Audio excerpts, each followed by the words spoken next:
Ah! Ano ba itong naririnig ko? Bakit ang ingay? Ang sakit sa pandinig! Buhay mo ang kahuli-hulihan kong tatapusin, gurang na panot! Sinira mo ang buhay ko!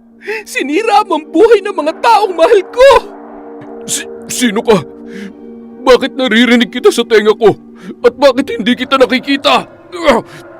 Ang sakit! Parang awa mo na. Itigil mo na tong ginagawa mo kung sino ka man! Marunong ka rin palang makiusap, gurang. Bakit? Nung nakiusap ba ako sa iyo na huwag mo akong paalisin sa bahay, nakinig ka ba? Patawad sa lahat ng mga nagawa ko. Inaamin ko na nilamon ako ng labis na kasakiman noon. Hindi ko sinasadya ang lahat. Babawi ako sa iyo. Bigyan mo lamang ako ng pagkakataon. Hangal, bakit? Mababawi mo pa ba ang mga buhay na kinuha mo? Ang mga buhay na sinira mo? Huli na ang lahat, Don Fabio. Kaya ko pa magbago. Maniwala ka sa akin. Gagawin kong lahat para makabawi sa iyo. Pakiusap, tigilan mo na to. Dahil itong tenga mo ang pilit na nagbingi-bingihan noon sa mga daing at pagmamakaawa ko sa iyo, ito ang una kong tatanggalin. Ang tenga ko! Bakit unti-unting natutunaw ang tenga ko? Taon 1990. Duldul, Valle Hermoso, Negros Oriental. Sa isang liblib na baryo ng Duldul, Valle Hermoso sa Negros ay may isang batang babae na maagang naulila sa kanyang mga magulang. At dahil nga malayo sa kanyang mga tiyuhin at tiyahin, nagsimulang magpalaboy-laboy ang batang babae sa lansangan at nagkasya na lamang sa panghihingi ng mga pagkain sa kung sino-sino. Siya si Lily, 15 taong gulang at nakatira sa lansangan. Bagamat paslit pa lamang ay bukas na ang kanyang isipan sa labis na kahirapan at masalimuot na mga karanasan sa buhay. Ang baryo ng Duldul ay hindi pa gaanong maunlad nung mga panahon na yon.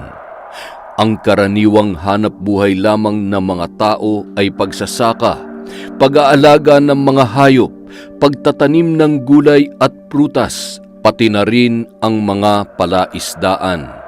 At dahil kahit isa sa mga yon ay hindi alam gawin ni Lily, wala siyang nagawa kundi ang manirahan sa lansangan at manghingi. Isang hapon, napadpad siya sa isang bahagi ng baryo na noon lamang niya napuntahan. Dangan kasi ay madalas lamang siya sa iisang pwesto, kaya minabuti niya na umiba muna ng masisilungan nung araw na yon. Kuya, baka po pwedeng makahingi ng kahit konting pagkain lang. Nagugutom na po kasi ako eh. Ganun ba? Taga saan ka ba, Ining? At bakit ang dungis-dungis mo? Nasaan ang mga magulang mo? Wala na po akong nanay at tatay. Nandun na po sila sa langit. Sige na kuya, baka may pagkain ka dyan. Ang dami mo pang tanong eh. Ay, oo nga pala. Ito ang tinapay. Teka, wala ka na bang tinutuluyan? Paano kapag umuulan? Saan ka sumisilong? Ayun, tinapay. Salamat kuya ha. Teka lang, kakagat muna ako dito sa pagkain bago ko sagutin yung mga tanong mo. Gutom na po kasi talaga ako eh. Ang kulit mo pala. O sige, kumain ka na nga lang muna dyan. O etong tubig, uminom ka pagkatapos mong kumain, ha? Ayoko yan kuya, sa'yo yan eh. Ha? Ano naman kung sa akin tong tubig? Wala naman ako nakakahawang sakit. Hindi naman po sa ganon. Ang ibig ko pong sabihin, baka kasi mamaya, kayo naman ang walang mainom na tubig kapag nauhaw kayo. Sa sinabing yon ng bata ay kaagad na naantig ang puso ni Domeng. Naramdaman niya na may mabuti itong kalooban at palaging iniisip ang kanyang kapwa. Dahil doon, muling nagbalik sa alaala ng lalaki ang pumanaw niyang anak na babae. Ayos lang ako, huwag mo kong intindihin. Pauwi na rin naman ako. Ikaw, buong maghapon kang nandito kaya kailangan mo ng tubig sa katawan. Sigurado po kayo ha? Ayaw ko kasi na may nagsasakripisyo para lang sa akin. Salamat po dito sa tinapay at tubig, Manong. Walang anuman, Ineng. At teka, ano nga palang pangalan mo? Kanina pa tayo nag-uusap hindi man lang natin kilala ang isa't isa. Lily po, 15 taon pa lang ako at tungkol naman po dun sa tanong nyo kanina, wala na rin po akong tirahan. Kung saan-saan na lamang po ako natutulog. Ah, ganun ba? Nasa na yung bahay na tinirhan nyo noon nung buhay pa yung nanay at tatay mo? Ah, yun. Wala na po yun. Kinuha na po ng may-ari ng lupa. Teka, paanong kinuha? Pinalayas kayo? Giniba yung bahay nyo? Pareho pong tama yung sinabi ninyo. Nung namatay sila nanay at tatay, nalaman nila na ako na lang mag-isang nakatira dun sa bahay. Kaya pinalayas po nila ako. Tapos, nung lumayas na ako, tsaka nila giniba yung kubo. Ang sasama naman ng mga taong yun? Kilala mo ba kung sino sila? Hindi po Pero maaalala ko mga mukha nila kapag nakita ko po sila. Ikinalulungkot kong nangyari sa'yo, Lily. Wala po yun. Tapos na po yun. Nakikitirik lang naman kasi kami ng kubo doon. Kaya pwede talaga kaming paalisin kahit kailan nila gusto. Kawawa ka naman pala. Gusto mo ba sumama ka na lang sa akin sa bahay? Doon ka na tumira kung ayos lang sa'yo. Naku Manong, nakakahiya naman. Tsaka baka po magalit yung kasama niyo sa bahay. Ano ka ba? Wala akong kasama sa bahay. Siya nga pala, ako si Domeng. Tawagin mo na lang akong Tatay Domeng. Pwede ba yon? Tatay Domeng? Oh, bakit? Ayaw mo ba? Di kuya na lang ang itawag mo sa akin kung ayaw mo ng tatay. Hindi po. Naalala ko lang bigla si tatay. Ang tagal na po kasing panahon na wala akong tinatawag na tatay simula nung mamatay sila ni nanay. Ganun ba? Huwag ka mag-alala. Simula ngayon, ako na ang tatay mo. Kaya dapat, Tatay Domeng nang itawag mo sa akin. Ayos lang ba yon? Sige po, Tatay Domeng. Simula ngayon, kayo na po ang bago kong tatay. O siya, tahan na. Huwag ka nang umiyak. Ngayon ka pa ba iiyak kung kailan may bagong bahay ka nang matutuluyan? Sige po, hindi na ako iiyak. Mula ngayon, may tatay na ako. Pogi na, macho pa. Nako, ikaw ha. Kakikilala pa lang natin, humihirit ka na kaagad ng pambobola. Halika na nga, para makaligo ka na rin. Ang baho mo na Kaagad na nagkapalagayang loob ang dalawa at tuluyan na ngang iniuwi ni Domeng ang batang si Lily sa kanyang bahay.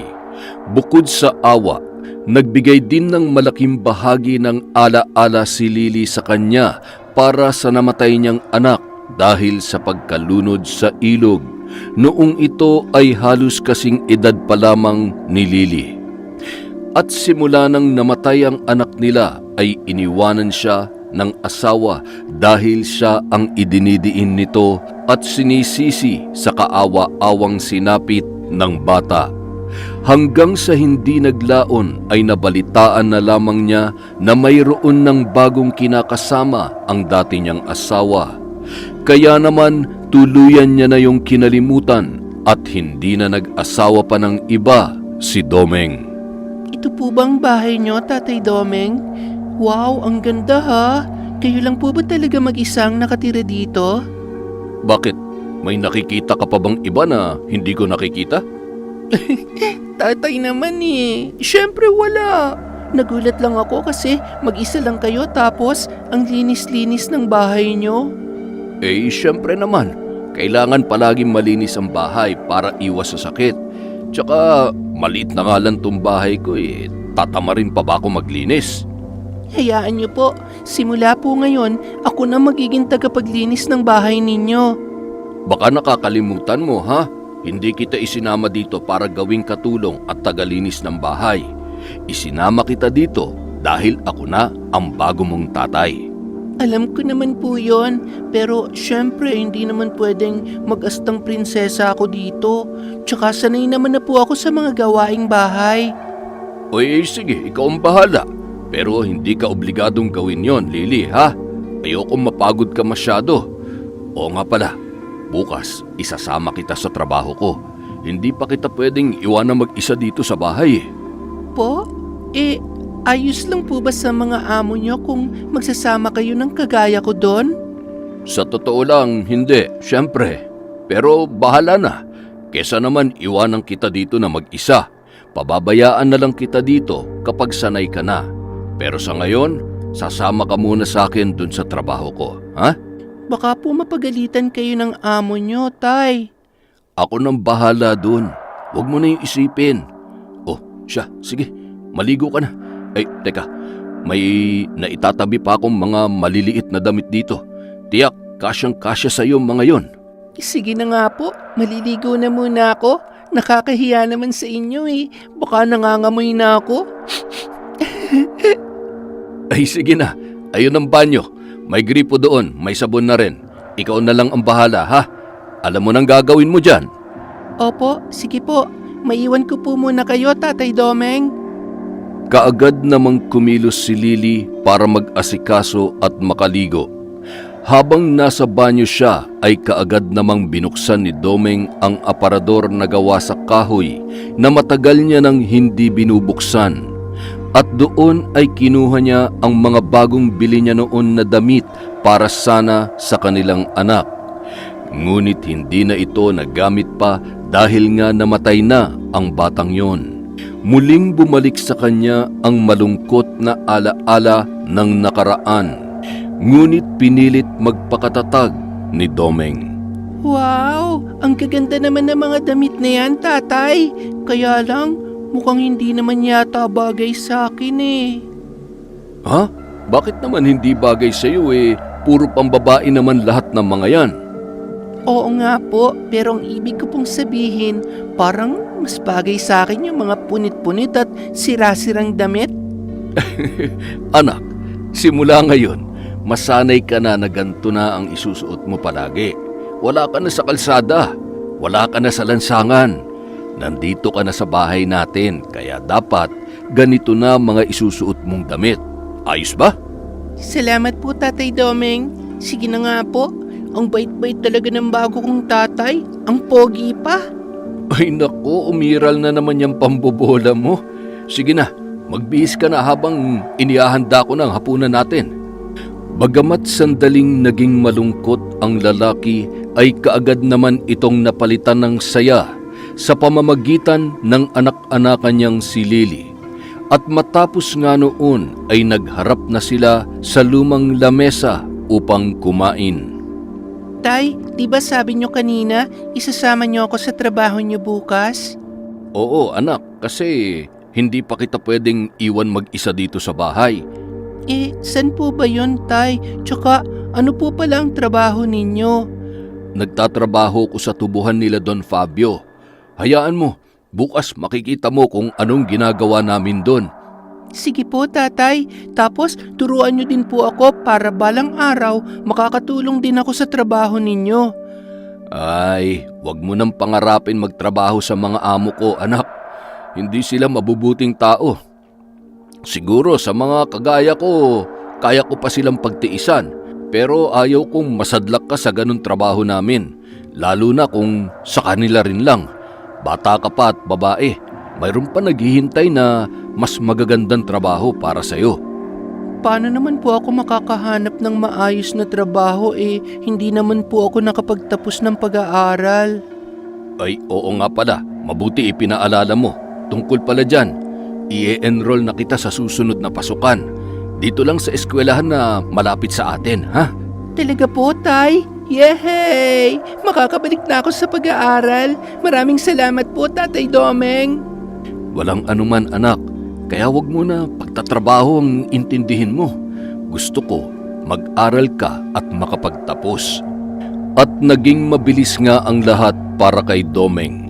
Maging ang plano niyang pag-aralin ang bata ay tila ba noon pa at matagal nang nakatatak sa kanyang isipan.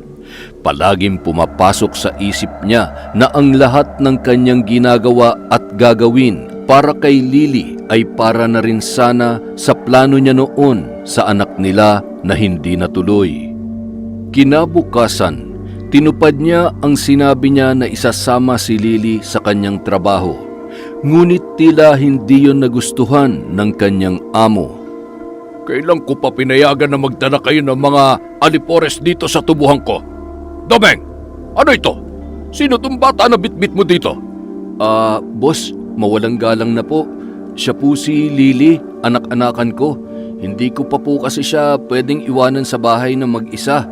Tsaka wala rin po kasi akong mapag-iwanan doon sa kanya.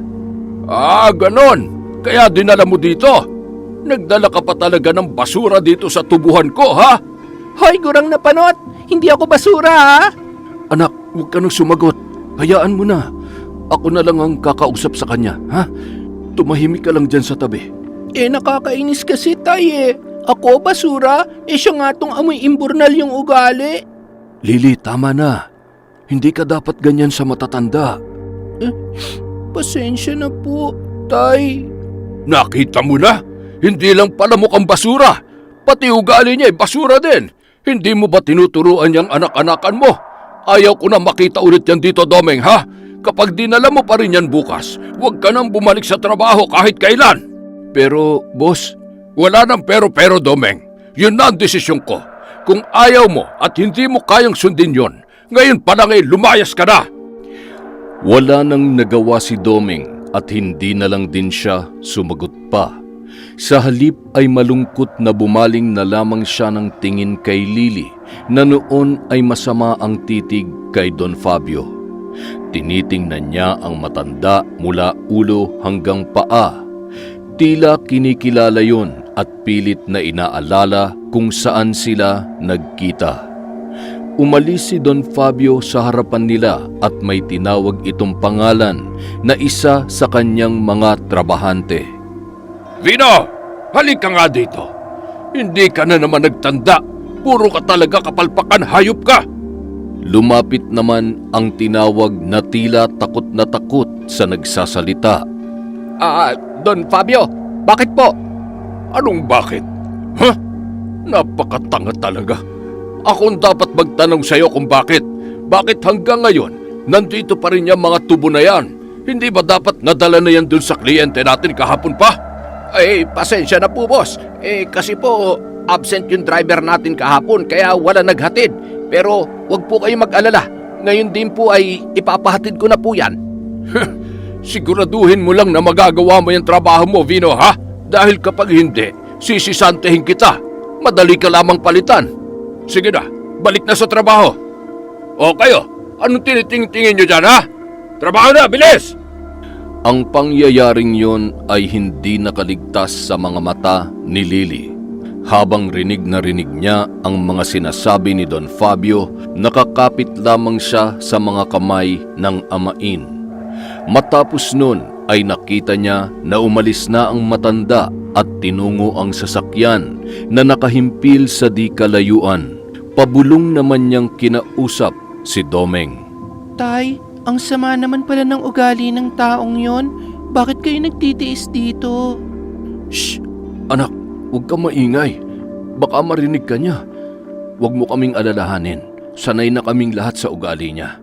Sige na, maiiwan na muna kita dito, ha? Diyan ka lang sa upuan, ha? Huwag kang aalis dyan. At huwag kang makikialam ng kahit anong makita mo. Pwede? Sige po, tay. Papanoorin lang kita dito sa malayo. Sana wag nang bumalik yung panot mong amo. Natapos ang buong maghapon, nanatiling nakatanaw lamang si Lily sa amain habang nagtatrabaho ito sa malayo na abot ng kanyang tanaw.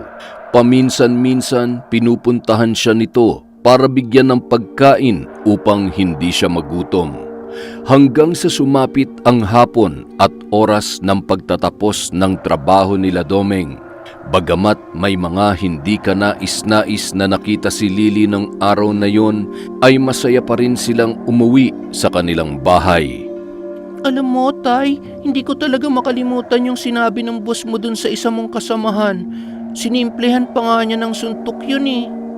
Lily anak, huwag mo na masyadong isipin yun. Bukas din ay wala na ang galit nun ni Don Fabio. Ganun lang talaga yun.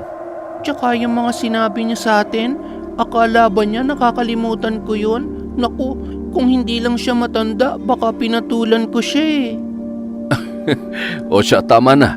Nandito na tayo sa bahay. Wala na tayo sa tubuhan kaya kalimutan mo na lahat na nangyari doon. Lily, anak, wala ka na sa kalye ha. Kaya kung anumang ugali ang nakasanayan mo doon, dapat kalimutan mo na. Naiintindihan mo ba ako, anak? Opo, Tay. Pasensya na po. Mula ngayon, magiging mabait na po ako. Mabait ka naman talaga. Pero mas maganda kung dadagdagan mo pa. Ganoon dinidisiplina ni Domeng ang anak-anakan, bagamat hindi niya ito tunay na kadugo. Kinabukasan, muling isinama ni Domeng si Lily at sa pagkakataon na yon ay itinago niya ang bata sa likuran ng kubo na pinakabaraks nila sa tubuhan upang hindi ito makita ni Don Fabio at ng mga katrabaho niya. Iniwanan niya ang anak ng maraming pagkain upang hindi yon magutom. Ipinagdala niya rin ng mga lumang libro upang unti-unting maging pamilyar sa mga babasahin para sa darating na pasukan. Mga tarantadon to. Talaga bang sinusubukan niyo ang galit ko? Nasaan si Domeng? Hayop na yun ah. Ayun po siya, Don Fabio. Nagtatabas ng mga damo dun sa tubuhan. Domeng! Lumapit ka nga ditong hayop ka! Traidor kang buwisit ka! Bagamat malayo ay dinig na dinig ni Domeng ang malakas na tawag sa kanya ng amo. Dali-dali siyang lumapit at hingal na humarap sa matanda. Don Fabio, ano po yun? May problema po ba? Nagtatanong ka pa talaga? Nagmamaang-maangan ka pa? Magnanakaw ka? Saan mo dinala ang mga kalabaw ko? Nakatali lang ang mga yung kagabi dyan sa puno ng mangga. Ay, Don Fabio, bakit po may baril kayo? Wala po akong alam dyan sa sinasabi ninyo. Hindi ko po ginagalaw yung mga kalabaw nyo. Baka naman po may alam yung mga kasamahan natin dito. Ang pinakaayaw ko sa lahat ay yung magnanakaw at sinungaling. Kung ayaw mong umamin, pues, pasensyahan tayo. Don Fabio, parang awa nyo na po. Wala po talaga akong alam sa pagkawala ng mga kalabaw ninyo. Nang marinig ni Lily ang boses na yon ng kanyang ama-amahan, ay dali-dali siyang sumilip habang nakatago ang katawan sa likod ng kubo. Pumwesto siya sa sapat na makikita ng kanyang paningin ang buong pangyayari at komosyon. At doon ay nanlaki ang kanyang mga mata nang makitang nakatutok kay Domeng ang baril ni Don Fabio. Talagang hindi ka pa rin aamin? Kahit nakita ng anak kong si Arturo ang ginawa mo? Don Fabio, maniwala po kayo. Wala po talaga akong alam sa... Ngunit hindi na naituloy pa ni Domeng ang mga sasabihin dahil pinutol na yon ng 4 na magkakasunod na putok ng baril. 2 sa ulo at 2 sa dibdib ng lalaki na kaagad nagpahandusay sa kanya sa basa at putikang lupa. Kaagad na lumapit si Lily at niyakap ang kanyang ama-amahan na nakasalampak sa lapag. Tay! Anong ginawa mo sa kanya? Tay, gumising ka! Huwag mo akong iwan, parang awa mo na, Tay! Alam mo na kung anong gagawin mo, Vino. Siguraduhin mo lang na malinis ang trabaho mo kung ayaw mong ikaw ang isunod ko dyan. Wala pong problema, Don Fabio. Ako na po ang bahala sa katawan niya. Matapos sabihin yon ni Vino, ay kaagad siyang lumapit sa walang buhay na si Domeng at pilit na inihihiwalay si Lily mula sa pagkakayakap doon. Lumayas ka dyan. Magtatapon lang ako ng basura. Alis! Bakit po? Ano pong gagawin niyo sa tatay ko? Saan niyo po siya dadalhin? Sabi ng alis hindi ka lalayas dyan, ha? Etong sa'yo. Siguro naman ngayon ay lalayo ka na. Tay! Huwag niyo siyang kunin sa akin! Tay! Ay, nako. Ang mabuti pa, panoorin mo na lang kung paano ko magtapon at magligpit ng kalat. Diyan ka na. Nakita niya na hinila ni Vino ang walang buhay na katawan ni Domeng at dinala yon sa gitna ng damuhan, binuhusan ng gaas at walang awa na sinindihan nito ang katawan ng lalaki. Ilang saglit lang ay kasabay na naging abo ang katawan noon kasama ng mga damo. Habang si Lily naman ay walang tigil sa pagtangis at paghagulhol. Tumahang ka na nga. Buisit ka. Ang sakit sa tenga ng bunganga mo. Buti pa umuwi ka na lang kung ayaw mong isunod kitang tustahin. Bakit niyo po yun ginawa kay tatay? Ano po bang kasalanan niya sa inyo? Bagay lang yun sa tatay mo magnanakaw at sinungaling. Hindi totoo yan. Mabuting tao si tatay. Hindi siya magnanakaw. Nagtatrabaho po siya ng maayos. Ewan ko sa'yo. Sige na, lumayas ka na sa harapan ko at baka mainis pa ako sa'yo. Ang mabuti pa umuwi ka na. Wala ka naman ang gagawin dito. Wala na rin ang tatay mo. Matalim ang titig na unti-unting lumakad papalayo si Lily upang umuwi sa bahay nila ng kanyang ama-amahan. Wala na siyang nagawa pa kundi ang tahimik na umiyak at magluksa. Nang makauwi ay ninamnam niya ang ala-ala ng kanyang tatay-tatayan. Hawak ang mga kagamitan nito. Hinahaplos-haplos niya ang lahat ng makikita niyang gamit ni Domeng. Maging ang mga damit na huli niyang isinuot ay inaamoy-amoy pa niya at niyayapos, dama ang labis na pangungulila. Tay, hindi po kita makakalimutan. Hindi na po matutuloy yung plano natin na pag-aaral ko. Pero susubukan ko po na tuparin yon kahit ako na lamang mag-isa.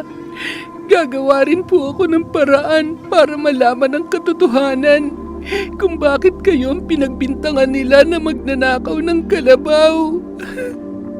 At nang buksan niya ang aparador na palaging nakasarado, ay naagaw ng kanyang pansin ang isang tila kulay itim na kahon na yari sa metal. Nakakandado yon, ngunit sa gilid ay nakasiksik ang sinaunang disenyo ng susi na kulay itim din. Sinubukan niyang gamitin yon sa kandado upang buksan ang naturang kahon. At agad naman yung bumukas. Teka, libro to ah. Tsaka bakit may mga maliliit na manika dito? Naglalaro ba si tatay ng manika? Tapos, ang daming karayom? Tsaka may mga itim na kandila. Para saan kaya ang mga ito? Tumambad sa kanya ang mga kakaibang kagamitan sa loob ng kahon. Ngunit kahit inisa-isa niya ang mga yon, wala siyang maintindihan kung ano at kung para saan ang mga ito. Sa labis na pagkainteres ay binuksan niya ang aklat na kulay itim na naroroon. Binasa niya ang nakasulat sa pinakaunang pahina. Sator Square? Sator, Repo, Tenet, Opera, Rotas? Ay, ewan. Hindi ko maintindihan. Pero bakit ganun? Parang biglang gumaan ang pakiramdam ko. Bagamat hindi siya nakapagtapos sa pag-aaral, ay marunong naman siyang bumasa ng kaunti kahit papaano. At matapos niyang bigkasin ang nabasa niyang kakaibang salita mula sa pabalat ng libro, ay kaagad siyang nakadama ng magaan at maginhawang pakiramdam. Wari ba ay may nag-uudyok sa kanya na ituloy ang pagbabasa sa mga nakasulat sa aklat na yun hanggang sa pinaka nilalaman noon. Ngunit dahil nga nagluluksa pa siya sa pumanaw na si Domeng, ay isinantabi niya na muna ang tungkol sa bagay na yon at muling nagbalik tanaw sa mga nakaraan nila ng ama-amahan. Halos 3 araw pa lamang simula nang kunin siya nito sa kalsada at bigyan ng maayos na matutuluyan. Ngunit ngayon, biglang nawala na ito sa kanyang buhay ng ganun-ganun na lamang. Ilang araw siyang nagmukmok at nagkulong sa bahay nang makapagdesisyon siyang bumalik sa tubuhan nila Don Fabio. Tao po, kuya, magandang umaga po. O, anong kailangan mo?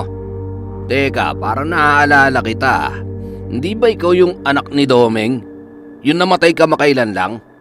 Opo, ako nga po. Gusto ko lang po sanang makausap si Don Fabio. Bakit si Papa pang hinahanap mo nandito naman ako? Ano bang gusto mong sabihin sa kanya, ha? Makikiusap lang po sana ako na baka pwede po ako magtrabaho dito sa tubuhan ninyo. Ganun ba? Pwede naman. Gagawin kitang katulong. Ikaw ang maghahain ng pagkain ko at ikaw ang magtitimpla ng kape para sa akin. Ayos ba yun sa'yo? Opo, ayos lang po sa akin yon. Wala na po kasi akong ibang mapapasukan ng trabaho. Grade 4 lang po kasi ang natapos ko. Sige, huwag mo nang isipin si Papa. Ako nang bahala magpaliwanag sa kanya. Pwede ka na ba magsimula ngayon? Opo, mabuti na po yon para may magawa na po ako. Di sige. Halika sa loob ng opisina ni Papa. Ipapaliwanag ko sa iyo mga gagawin mong trabaho. Ano nga palang pangalan mo? Lily po. Ay, ako naman si Arturo. Ako nag-iisang anak ni Papa Fabio. At nagsimula na nga siyang magtrabaho ng araw ding yun, matapos ipaliwanag sa kanya ni Arturo ang kanyang mga gagawin. Si Arturo ay anak ni Don Fabio na madalas nasa tubuhan upang magbantay ng kanilang mga tauhan. Ngunit nung araw na mamatay si Domeng, wala doon ang lalaki sa hindi niya alam na dahilan.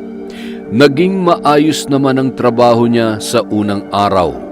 Bagamat hindi niya nakita doon si Don Fabio, kampante siya na magiging maayos ang pagtrato nito sa kanya dahil nasabi na nga ni Arturo na siya na daw ang bahalang magpaliwanag sa ama tungkol doon.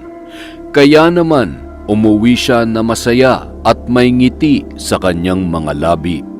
Tatay, nandito na po ako. May maganda nga po pala akong balita sa inyo. Natanggap na ako sa trabaho dun sa amo ninyo. At tulad ng sinabi nyo, dapat masanay ako sa mga ugali nila.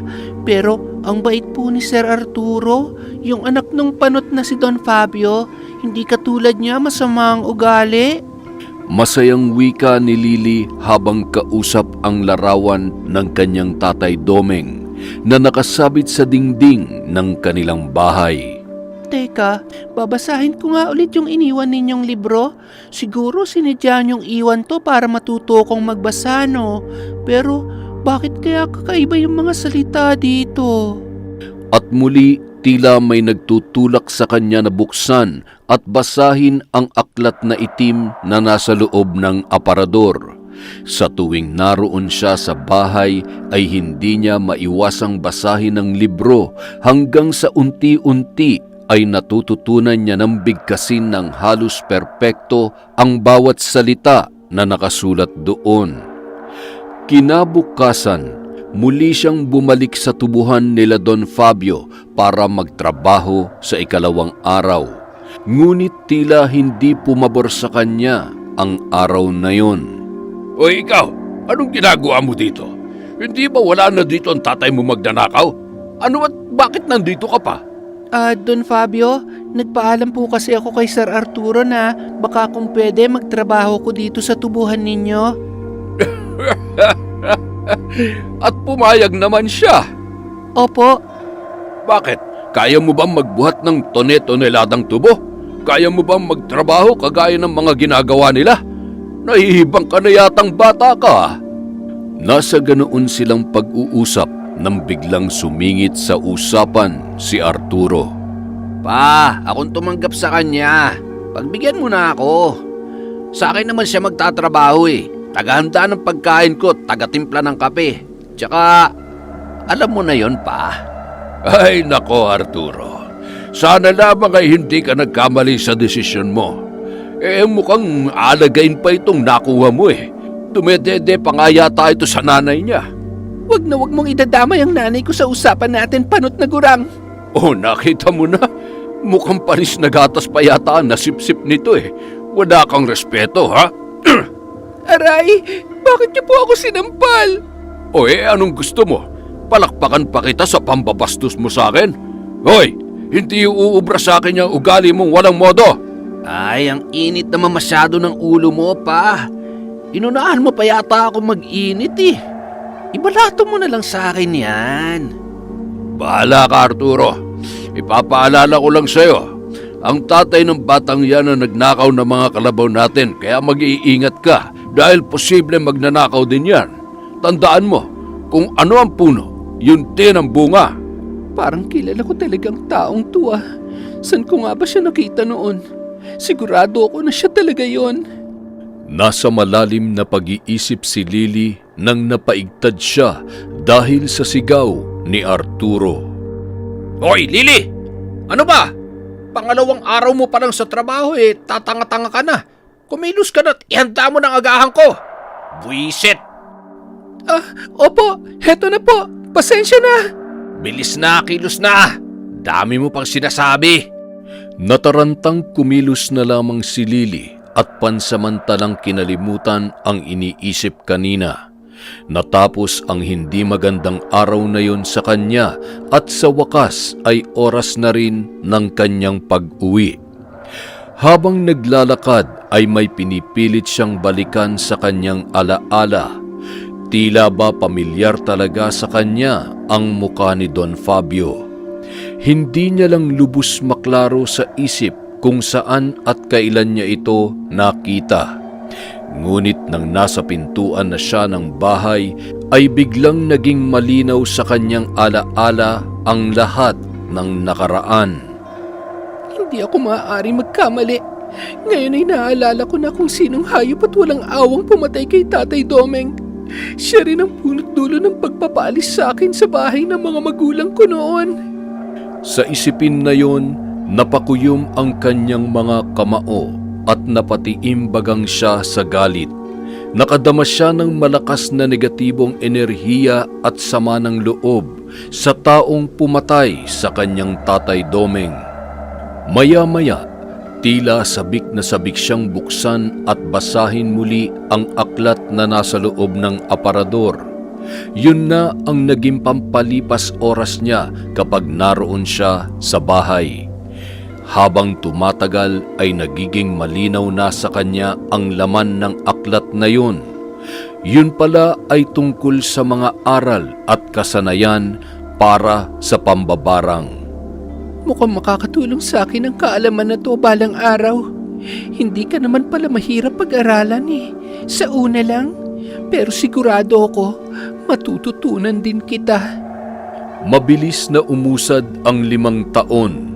Nung mga panahon na yon ay 20 gulang na si Lily at mas dumami na rin ang kanyang kaalaman tungkol sa itim na karunungan mula sa librong naiwan ng kanyang tatay-tatayan.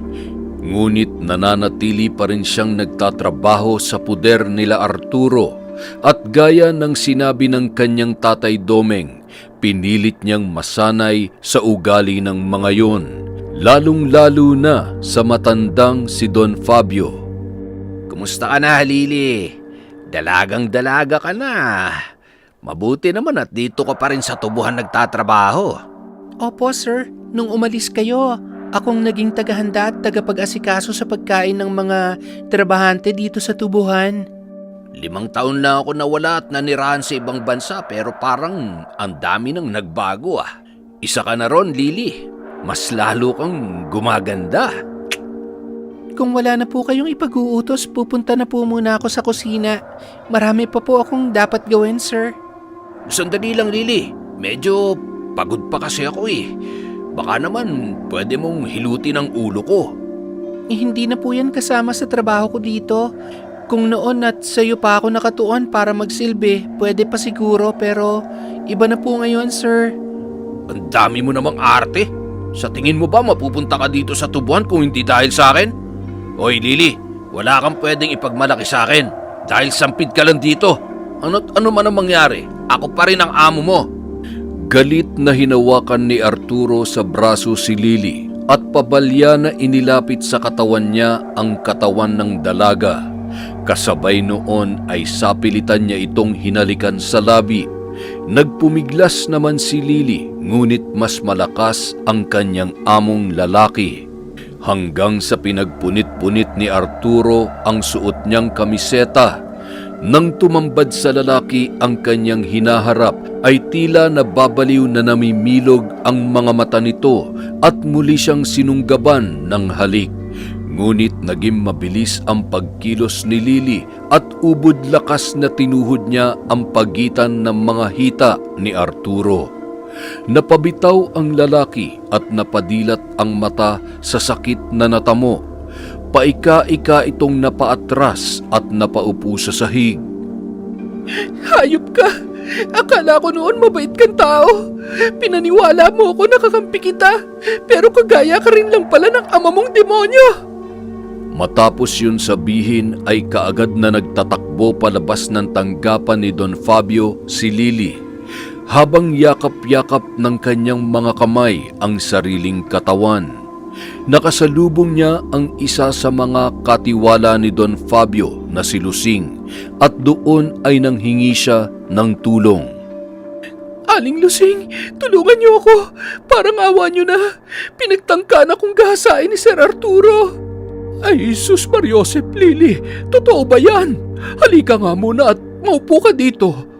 Masasama silang tao, Aling Lusing. Pareho lang sila mag-ama. Sandali, hintayin mo ako dyan at kukuha lang ako ng tubig na maiinom mo, ha? Maraming salamat po, Aling Lusing. Ilang minutong naiwan si Lily sa pinagdalhan sa kanya ni Lusing, ngunit laking gulat niya nang pagbalik ng babae ay kasama na nito si Don Fabio. Aling Lusing, ano pong ibig sabihin nito?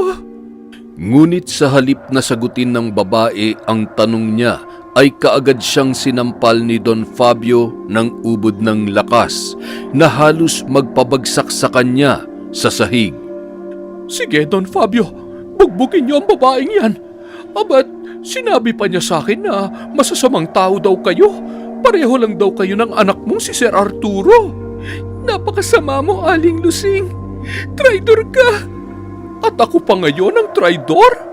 Sa tingin mo ba, babae, kakampihan ka ng mga tao dito sa tubuhan? Para sabihin ko sa'yo, lahat nandito'y umiikot lang sa palad ko. At anong sinabi mo? Pinagtangkaan kang gahasain ng anak kong si Arturo? Abay talagang nahihibang ka na nga. Muli siyang nilapitan ni Don Fabio at pinisil ang pisngi bago pinagsasampal na magkabilaan. Matapos noon ay dinuraan siya nito sa muka at pabalya siyang binitiwan, kaya naman napasalampak na lamang siya sa lupa. Lumayas ka! Ayaw ko na makita pa muli ang pagmumukha mo dito sa tubuhan ko. Kung ayaw mong ipasunog din kita katulad ng ginawa ko sa magnanakaw mong tatay. Layas! Matapos sabihin yon, iniwan siya ni Don Fabio na duguan ng bibig at halos maga ang mata dahil sa labis na bugbog. Yan ang bagay sa'yo, babae. Masyado ka kasing ilusyonada. Diyan ka na nga. Mga hayop kayo. Mga wala kayong puso. Hindi kayo tao. Mas masahol pa kayo sa demonyo. Pagbabayaran yung lahat ng ginawa niyong ito sa akin, kay Tatay Domeng at sa aking mga magulang. Isinusumpa ko. Duguan, putikan, at punit-punit ang damit na nilisan ni Lily ang tubuhan nung araw na yon. Pakiramdam niya ay labis na inapak-apakan ng mga taong yon ang kanyang pagkababae. Sagad sa buto ang galit niya sa mga umalipusta at nanakit sa kanya. Nag-aapoy sa galit ang kalooban niya hanggang sa marating ang bahay nila ng kanyang Tatay Domeng na tanging nagsisilbing kanyang kanlungan. Pagkarating doon ay kaagad niyang kinuha ang itim na libro kasama ang iba pang kagamitan na naroroon. Nanginginig ang mga kamay na inisa-isa niyang ihanda ang mga yon.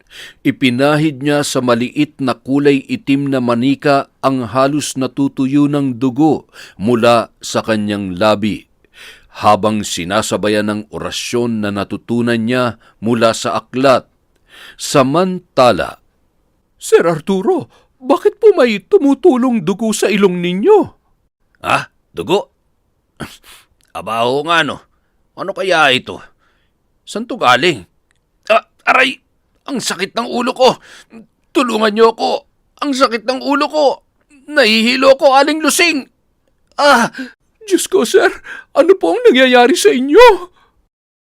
habang tumatawa ay madiin na itinutusok ni Lily ang karayom sa tiyan ng itim na manika at paulit-ulit niya yung ginagawa. Nasusuka ako!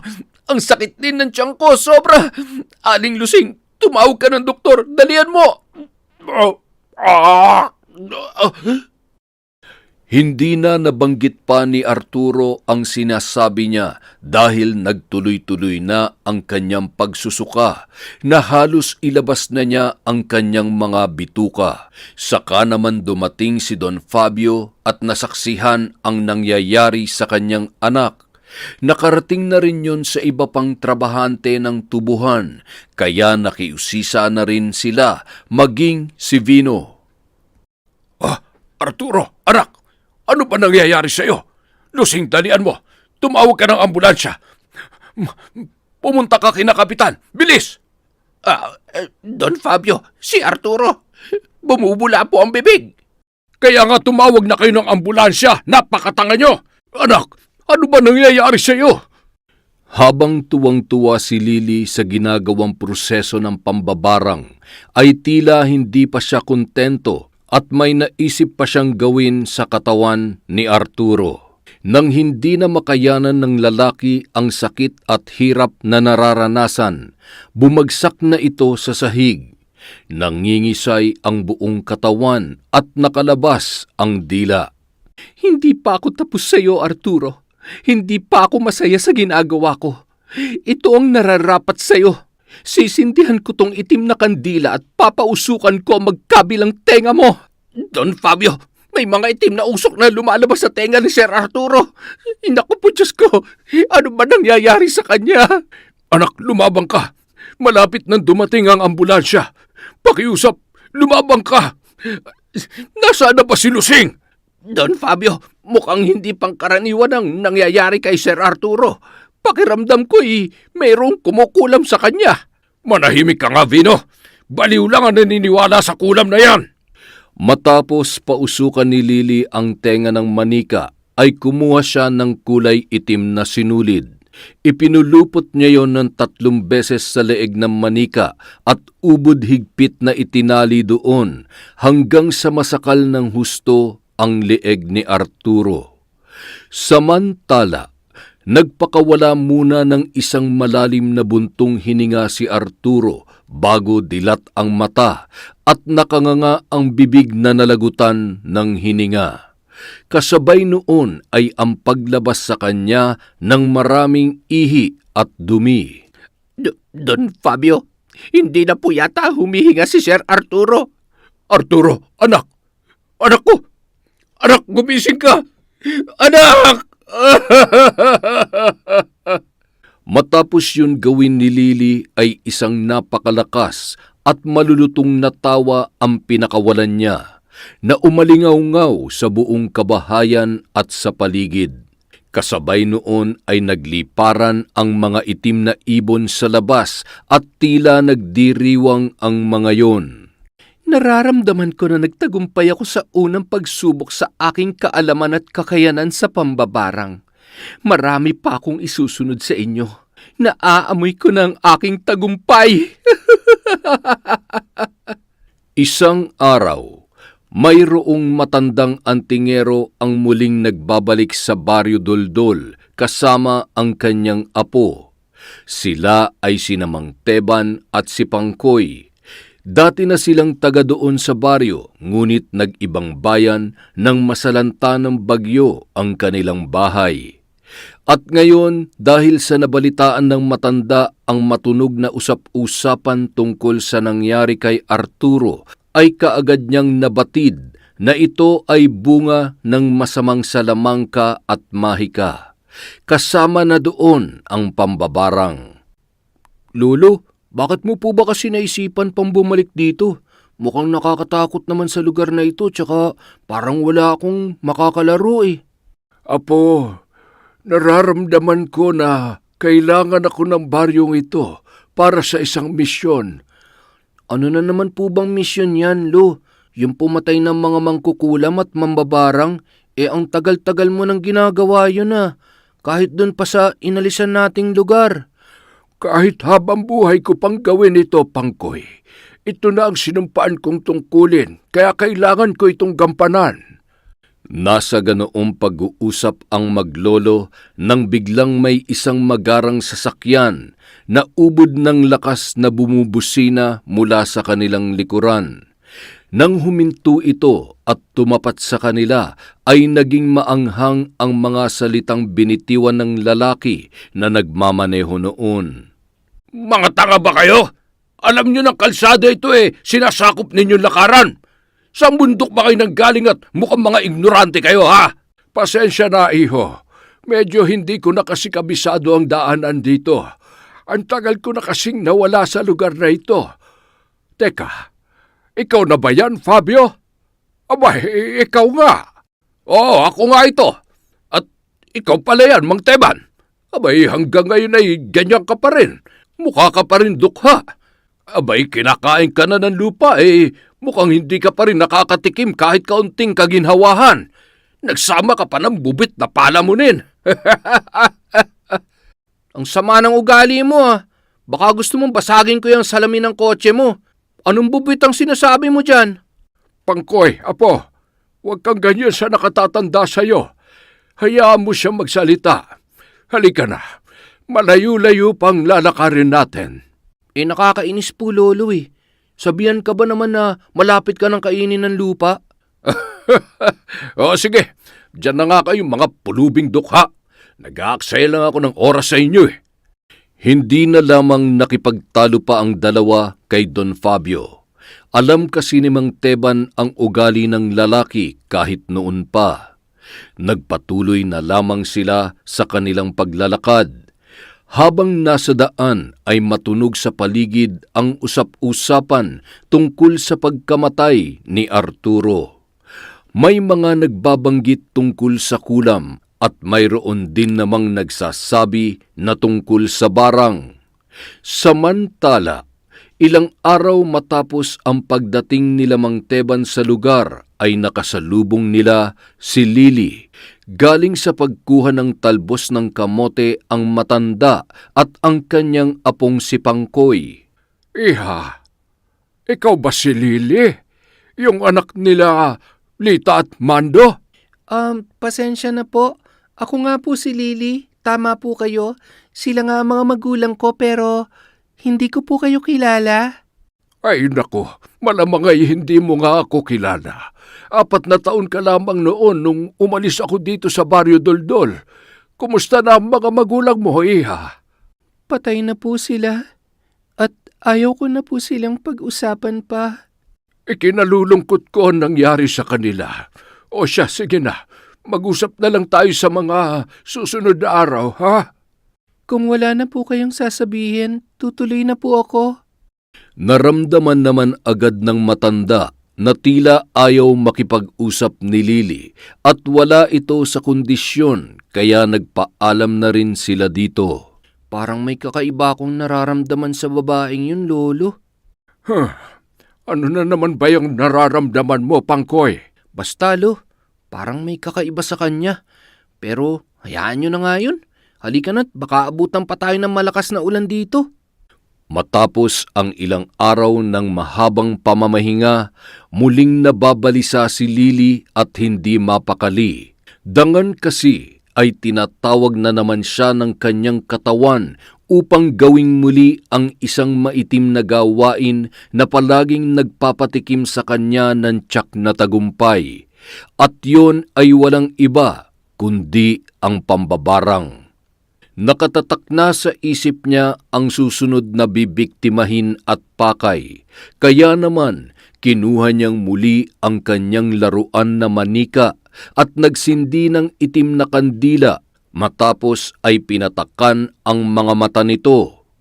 Aray, ano to nangyayari sa akin? Bakit ang sakit ng mata ko?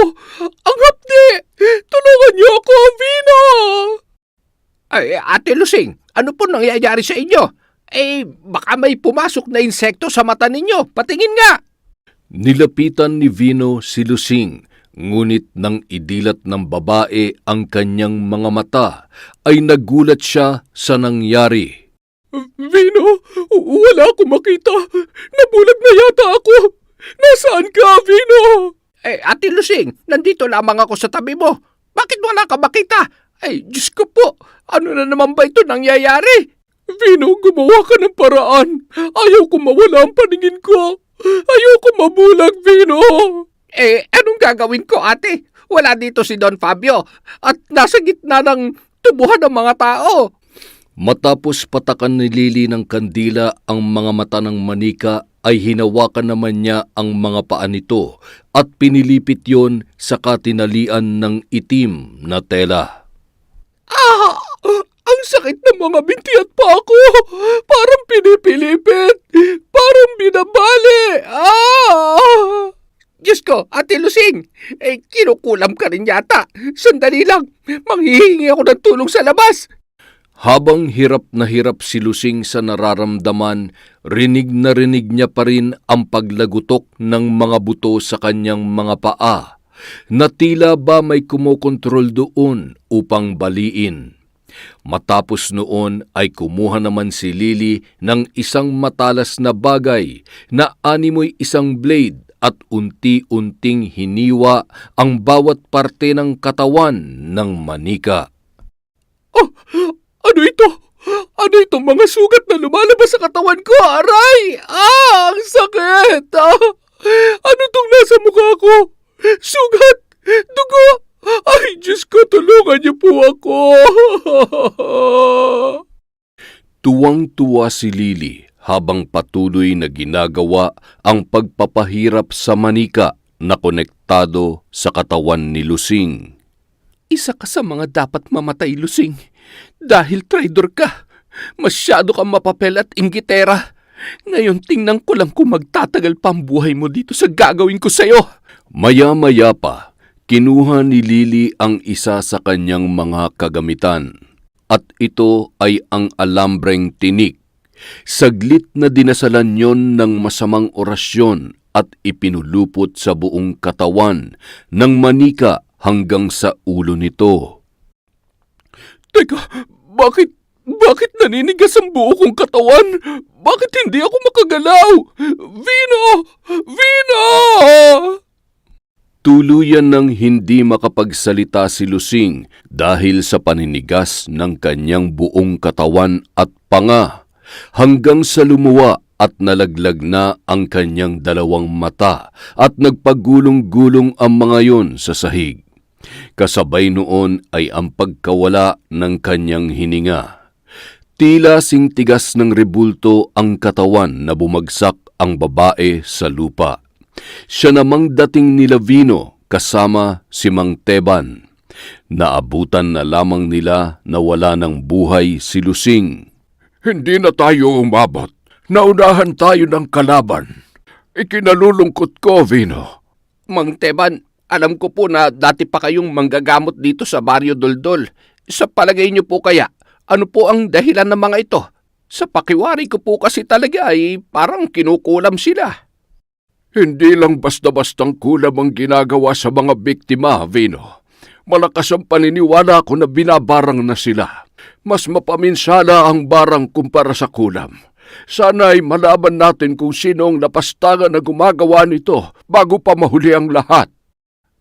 Barang? Kung ganun ay mayroong mambabarang dito sa baryo natin? Sino naman kaya yun? Hindi ko pa alam sa ngayon. Ngunit kung naabutan ko sana na buhay pa si Lusing, maaari kong gamitin ang katawan niya upang kausapin ang mambabarang at paaminin kung sino siya. Samantala, Habang may bagong biktima na pinagluluksaan ng iba ay may isang nilalang naman na labis ang saya dahil sa panibagong pagkamit ng panalo sa laban. Napakagaling mo, Lily. Ganyan nga. Hawakan mo ang sunod-sunod na tagumpay. Ipagpatuloy mo lang ang iyong ginagawa.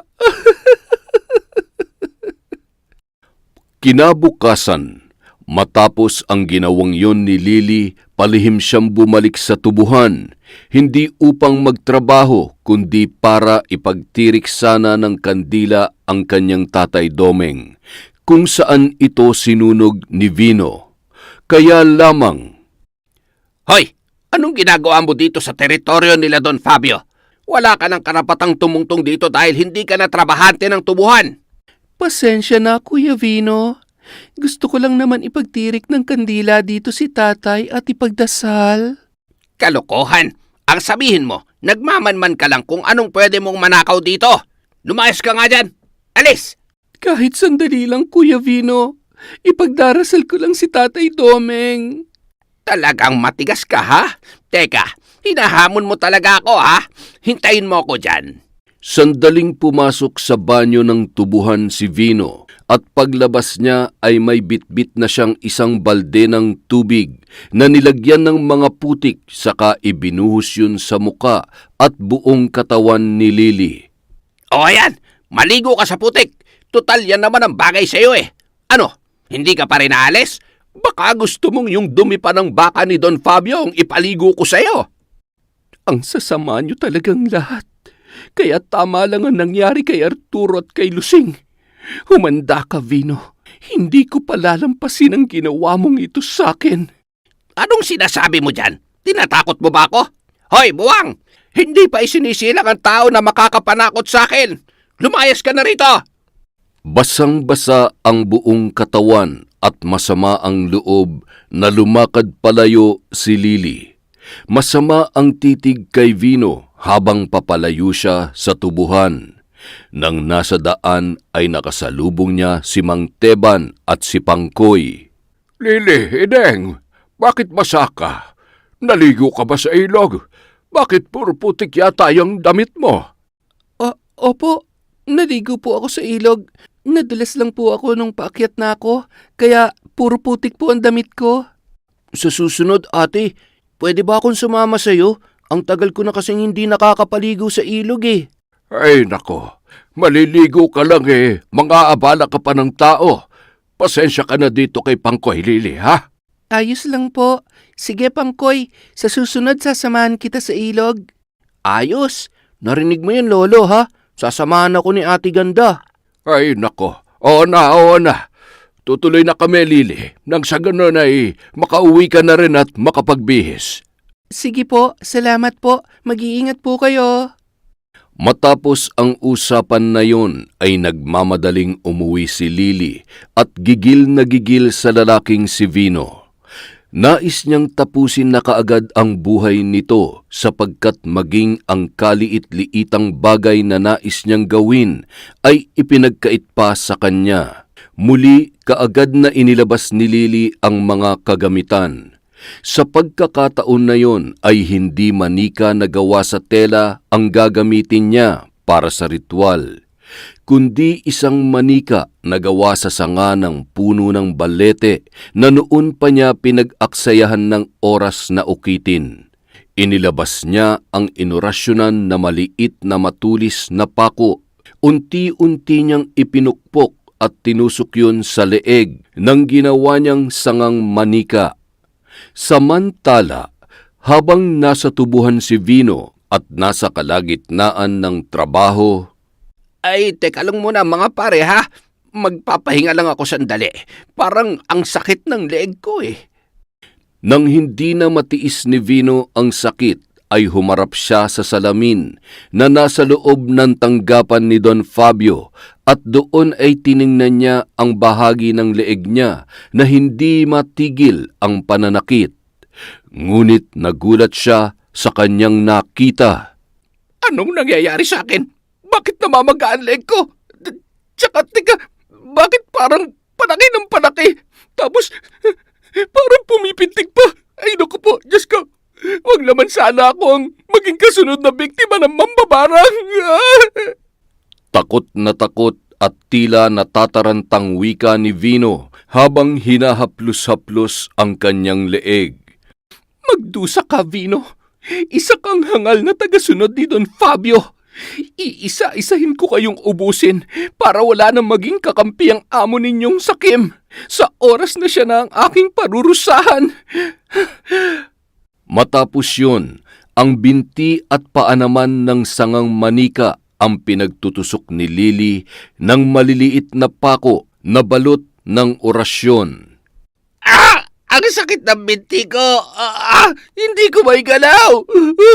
Don Fabio, tulungan niyo ako! Habang sumisigaw at humihingi ng tulong ay napatumba na si Vino sa lapag dahil wala na rin pakiramdam ang buo niyang katawan.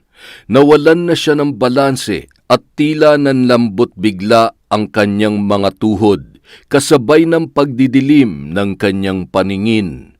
Bigla namang dumating si Don Fabio. Pati ba naman ikaw, Vino, nag-iinarte na rin ng ganyan? Tigil-tigilan niyo nga ako! Don Fabio,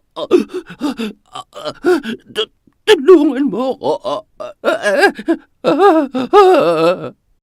Kasunod noon, kinuha ni Lily ang isang garapon na nakatago sa metal na kahon at naglalaman ng mga bangaw. Doon ay ipinasok niya ang manika na gawa sa sanga at tinakpan yun. Pagkatapos ay kinalog ng kinalog ang hawak niyang garapon. Ay nako, ano na ba nangyayari dito sa lugar natin? Anong kababalaghan ba ang umiiral dito? Umiikot ang paningin ko, Don Fabio. Nahihilo ako. Tulungan mo ako. Sa pagsigaw na yun ni Vino, kasabay naman ang paglabas ng sangkatutak na bangaw sa kanyang bibig. Tila wala itong katapusan at pumapasok yun sa kanyang ilong at tenga. Ang iba doon ay lumilipad na papunta kay Don Fabio na noon ay litong-lito na rin sa kung ano ba talaga ang nangyayari. At ngayon naman, ilalagay ko na itong mga higad dito sa loob ng garapon. Mga alaga kong higad, samahan ninyo si Vino hanggang sa magtapos ang kanyang buhay. Huwag na huwag niyo siyang iiwanan hanggang humihinga pa siya. Naging mas malubha ang kalagayan ni Vino, kaya naman wala na siyang nagawa, kundi ang tahimik na lamang na lumuha, bago may pahuling salita na sinabi kay Don Fabio. Ay, pambihira! Bakit ang daming higad na lumalabas sa tenga at sa ilong mo, Vino? Don Fabio, ang totoo, hindi po talaga si Doming ang nagnakaw ng mga kalabaw niyo, kundi si Sir Arturo po. Ipinagbenta niya po yun. Totoo ba yung sinasabi mo, Vino? Ay, Diyos ko! Nakapatay pala ako ng taong wala naman talagang kasalanan. Patawarin niyo po sana ako. Nais pa sana niyang kumpirmahin kay Vino kung totoo ba ang lahat ng sinasabi nito. Ngunit nang balikan niya yon ng tingin ay nakita niya na nakalaylay na ang dila ng lalaki at dilat na dilat ang mga mata na wala ng buhay. Sa labis na takot ay nagtatakbo palabas si Don Fabio. Panalo ka na naman, Lily. Ikaw na talaga magkakamit ng tagumpay hanggang sa pinakahuling biktima mo. Tama nga, ubusin mo sila. Hindi ka magtitira. Lahat ng yumurak at humamak sa'yo. Patikimin mo ng lupit ng iyong galit at ipaghiganti mo si Tatay Domeng. Matapos yun sabihin ni Lily ay tumingin muna siya sa kawalan bago muling tumawa ng malakas. Sa pagkakataong yun ay sisimulan niya ng pahirapan ang pinakahuling bibiktimahin sa kanyang listahan. At yun ay walang iba kundi si Don Fabio. Nasa kalagitnaan ng paghahanda ng ritual si Lily nang hindi inaasahan na pupuntahan siya ni Mang Teban para sa nahatiran ng kamote na naani niya sa kanilang taniman. Ngunit kitang-kita ng matanda sa akto ang ginagawa niyang ritual ng pambabarang. Sa isang puting papel ay nakaguhit ang itsura ni Don Fabio, kasama ang buo niyang pangalan. Tinutukan yon ni Lily na mahabang tubo na animoy plauta at hinipan yon. Gumawa ng matinis at di kanais-nais na tunog ang pekeng plauta. Tila sumisipol at masakit sa pandinig. Ano ba itong naririnig ko? Bakit ang ingay? Ha? Ang sakit ng tenga ko! Ikaw ang kahuli-hulihang nais kong kitilin ng buhay, gurang na panot. Sinira mo ang buhay ko. Sinira mo ang buhay ng mga taong mahal ko. Sino ka? Bakit naririnig kita? Hindi naman kita nakikita. Ang sakit. Parang awa mo na. Titigil mo na itong ginagawa mo kung sino ka man. Marunong ka rin palang makiusap, gurang. Bakit? Nung nakiusap ba ako sa'yo na huwag mo akong paalisin sa bahay, nakinig ka ba? Ha? Teka, Lily, ikaw ba yan? Alam ko ikaw yan. Patawad sa lahat ng mga nagawa ko. Inaamin ko na nilamon ako ng labis na kasakiman noon. Hindi ko sinasadya ang lahat. Babawi ako sa iyo. Bigyan mo pa ako ng isa pang pagkakataon, Lily. Hangal, bakit? Mababawi mo pa ba ang mga buhay na kinuha mo? Ang mga buhay na sinira mo? Huli ng lahat, Fabio. Kaya ko pa magbago, Lily. Maniwala ka sa akin. Gagawin ko ang lahat para makabawi sa iyo. Pakiusap, tigilan mo na to. At dahil itong tenga mo ang pilit na nagbingi-bingihan noon sa mga daing at pagmamakaawa ko sa iyo, ito ang una kong kukunin. Ang tenga ko! Bakit unti-unting natutunaw ang tenga ko? Samantala, habang tuwang-tuwa at idinadarang ni Lily sa kandila na may apoy ang papel na may guhit na itsura ni Don Fabio, unti-unti niya itong sinusunog. Kasunod noon ay itinupi niya ng pabilugang papel at pinagkasya yon sa isang malaking bote. Matapos ay siniksikan niya ang bunganga ng bote ng mga putakti at mga bubuyog na sadya niyang inalagaan at inihanda para kay Don Fabio. Ano to? Naglalabasa sa mukha ko. Mga aray putakte. Bubuyog. Sari-saring insekto ang isinusuka ni Don Fabio, ngunit ang labis na nakapagpahirap sa kanya ay ang pagpasok ng mga pulang bubuyog sa kanyang magkabilang tenga. Ramdam niya na tila inuukit at hinuhukay ng mga ito ang kaloob-looban noon hanggang sa loob ng kanyang ulo. Mamamatay ka sa mga kamay ko, Don Fabio. Ngunit hindi mo kailanman makukuha ang pagpapatawad ko. Hirap na ako, Lily. Parang awa mo na. Patawarin mo na ako. Pinagsisisihan ko na ang lahat ng nagawa ko. Lalo na ang pagpapalayas ko sa iyo noon sa bahay niyo ng mga magulang mo. Mas mahirap pa sa pagpapahirap na yan ang naranasan ko, gurang. At wala kang alam sa lahat ng yon dahil isa kang taong walang puso at walang pakialam sa kapwa. Sarili mo lang ang iniisip mo. Nasa ganoong konsentrasyon si Lily nang biglang bumukas ang pintuan ng bahay at iniluwa noon sina Mang Teban at Pangkoy na nung mga oras na yon ay handa na para labanan siya. Tigilan mo yan, Lily. Kayo? Akala ko ba kakampi ko kayo? Mabait kayo sa akin, di ba? Kung sa bagay, noon pa man ay hindi na ako dapat nagtiwala sa mga kagaya ninyo. May pagkakataon ka pa para magbago, Lily. Kumapit at manampalataya ka sa Diyos. Hindi ka niya pababayaan. Ate Lily, nandito kami ni Lolo Teban. Handa ka namin tulungan para magbago. Pagsubok lang ang lahat ng nararanasan mo ngayon, ate. Lumaban ka. Magdasal ka. Manahimik kayo. Lahat ng nagkunwaring kakampi ko ay siya rin palang mga tunay na kalaban. Kaya hindi niyo ako maloloko. Nagpakawala ng malakas na sigaw si Lily. Lumakas ang ihip ng hangin sa paligid. Gumalaw ang mga kasangkapan. Tila lumilindol ng walang dahilan. At yun ay dahil sa puwersa ng labis na hinagpis at puot ni Lily. Ayoko sanang gawin to, Lily, pero kailangan kong gampanan ang aking tungkulin, sapagkat kailanman ay hindi nagwawagi ang kasamaan laban sa kabutihan. Samantala, pansamantalang guminhawa ang kondisyon ni Don Fabio habang hingal na nakasalampak sa sahig ng kanyang tanggapan sa tubuhan.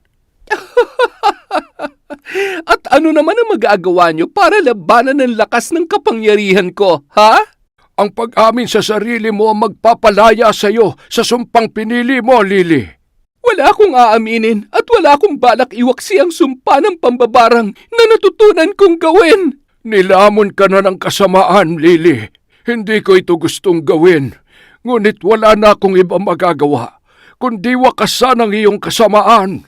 Pumikit si Lily habang nagbibigkas ng mga orasyon laban kay Mang Teban at sinabayan naman yon ng matanda ng pangontrang pagdarasal. Habang si Pangkoy naman ay nagmamasid lang sa isang tabi, ngunit nakahanda na rin na umatake hawak ang kanyang anting-anting na medalyon na pinatuyong dila ng pusang itim. Maya-maya, tila nagtutulakan ng malalakas na puwersa ang dalawa at walang gustong magpatalo. Hindi lantay ang kapangyarihang nasa iyo, Lily. Ang taglay mong kaalaman ay natutunan mo lamang sa sarili mong pamamaraan at hindi nagmula sa mga ninunong mambabarang. At dahil hindi mo alam na ako'y isa ring mangkukulam, ibabalik ko sa iyo ang lahat ng pinsala na gagawin mo. Hindi ito maaari. Mangkukulam ka? Isinenyas ni Mang Teban ang kanyang dalawang kamay at nagawa niyang igapos ang kamay at mga paa ng mambabarang sa pamamagitan ng kanyang orasyon. Gumamit din si Lily ng kakaibang orasyon, ngunit mas mabisa ang kay Mang Teban sapagkat ito ay para sa kabutihan. Pangkoy, apo, kumapit ka maigi. Nangangalahati pa lang ako sa lakas na nais kong ipamalas sa mambabarang na ito. Ayos lang po ako, Lolo. Huwag niyo po akong alalahanin. Mag-iingat po kayo. Sa kabila ng paghihirap na nararanasan ni Lily sa kamay ni Mang Teban, ay nagagawa pa rin niyang gumanti sa pamamagitan ng pag-ihip sa pekeng plauta na hawak-hawak niya. Nagdudulot yon ng nakakabingi at di ka nais-nais na tunog sa bawat makakarinig katulad ni Mang Teban. Pangkoy, iabot mo sa akin ang mutya ng bao. Ang sakit sa tenga ng pekeng plauta na yan. Sige po, Lolo. Ngayon din po. Ang mutya ng bao ay katulad ng kubol ng pagong na matatagpuan sa mga pawikan o kabibe. Ginagamit ito bilang pantakip sa tainga ng mga antingero para hindi nila marinig ang anumang nakamamatay na tunog dulot ng kanilang kalaban. Ngayon, tingnan natin kung may magawa pa yung plauta mo, Lily.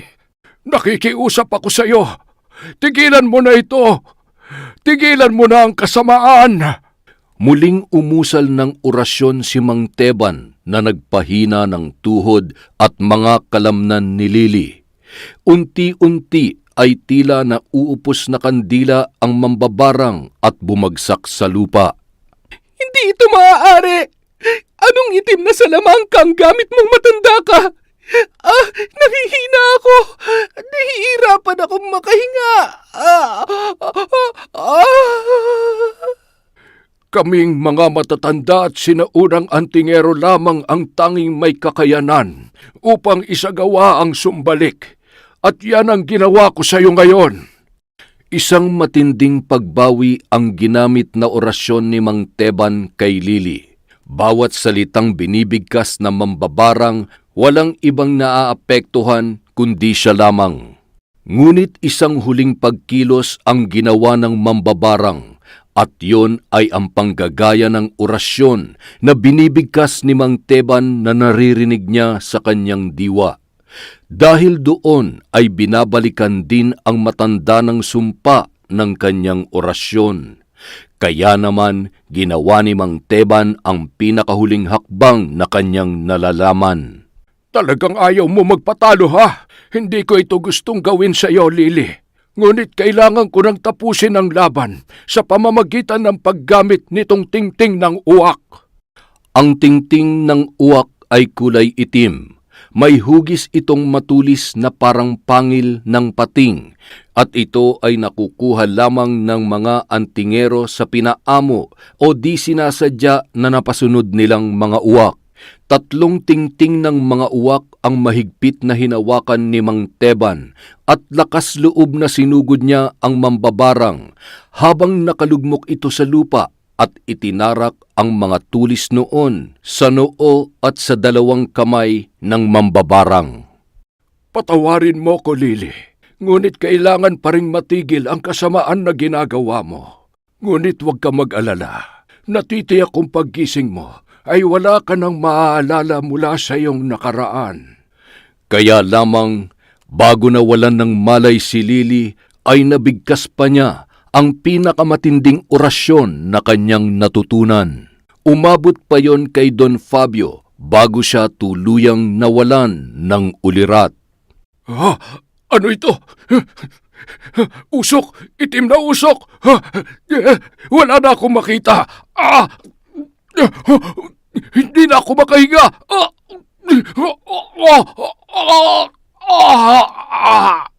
Hindi na napigilan pa ni Mang Teban ang ginawang yon ni Lily, at hindi niya rin alam ang nangyari kay Don Fabio.